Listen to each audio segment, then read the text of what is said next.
Alam mo ba na ang maayos na daloy ng dugo ay nakakatulong mabawasan ang sakit kapag hindi maayos ang daloy ng dugo? Kapag bumagal ang metabolismo, hindi na kasing taas ng dapat, kadalasan pareho lang ang mga sanhi nito at ng pananakit.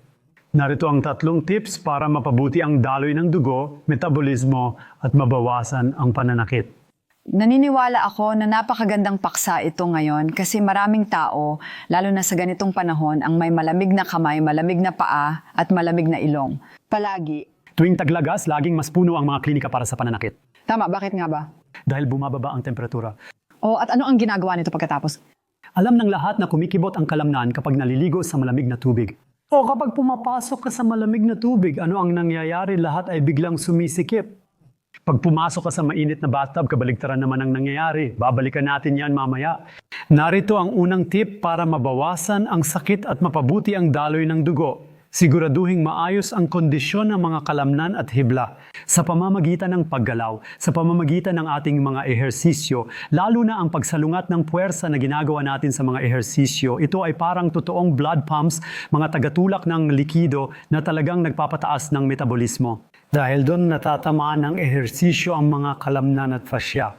Gawin ninyo ang mga ehersisyong ito para bumukas lahat, gumanda ang daloy, bumaba ang tensyon, tumaas ang metabolismo at lumiit ang sakit. Malaki rin ang epekto ng pagkain dito. Halimbawa, kapag sobra ang kain mo, mas maraming enerhiya at metabolismo ang kailangan para tunawin ito. Ibig sabihin, kulang ito sa sirkulasyon ng dugo sa mga kamay at paa. Malinaw, nagkakaroon ka talaga ng mas malamig na mga paa at kamay. Medyo nararamdaman ito pagkatapos kumain. At isa pa, kapag matagal nang hindi maganda ang iyong pagkain. Alam din natin na talagang naapektuhan ang mga ugat dahil nagkakaroon ng mga namumuong deposito sa mga ugat. Dumadaloy. Mas kaunti ang dumadaloy? Tama. Ibig sabihin, mas kaunti rin ang dumadaloy. Ibig sabihin, maaari ring magdulot ito ng karagdagang pagbawas ng daloy ng dugo. At huwag din nating kalimutan ang lahat ng micronutriente, lahat ng bitamina at mineral. Napakahalaga rin ng mga ito para sa kalusugan ng mga ugat at sa daloy ng dugo.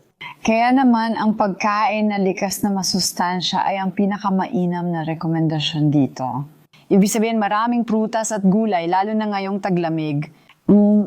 Kaya para ring subukan ang mga pagkain asyano na may magagandang pampalasa tulad ng sili, luyang dilaw, maanghang, paminta at luya. Lahat ng iyan ay mga pampalasa na nagpapabilis ng metabolismo at nagbibigay ng init sa katawan. At kaya mahalaga rin, lalo na para sa sirkulasyon ng dugo, na kasama ang mga ito sa pagkain. Oo, saan natin makikita yung mga pampalasang ito? Ang ganda. At madalas sa masasarap na nilaga o kaya sa mga pagkaing Asyano, sa mga pagkaing Thai, sa mga pagkaing Indian. At masasabi ko lang, lalo na ngayong malamig ang panahon, subukan din nating tumingin sa ibang kultura. Tingnan natin kung ano ang mga kinakain nila. At napakaraming kamangha-manghang mga recipe na talagang maganda para sa sirkulasyon ng dugo. At nakakatulong pa ito para matunaw ang mga namumuong bara sa mga ugat. Dahil posible talaga yon. Dahil dito, luminis ang mga ugat, bumaba ang tensyon ng kalamnan at fascia at pumasok ang init sa katawan. Sabi nga ni Peter kanina, kapag uminit ang pakiramdam mo dahil sa pagkain, mas nagiging relaxed ka rin. Pwede mong subukan ito sa mainit na bathtub. Kapag tense ka, maligo ka sa mainit na bathtub. Pagkatapos nun, mas relaxed ka na. Nababawasan ang sakit. Kaya ang init ay isa ring bagay na pwede mong gamitin ngayon para mapabuti ang daloy ng dugo. Sabay, laban sa iyong sakit, gumawa ng paraan para mapanatili ang galaw at manatiling maganda sa pagpapahinga. At hindi naman kailangang palaging mainit na bathtub, pwede rin namang iba. Halimbawa, natutunan ko ito sa mama mo. Roland, pwedeng pampainit ng pulso?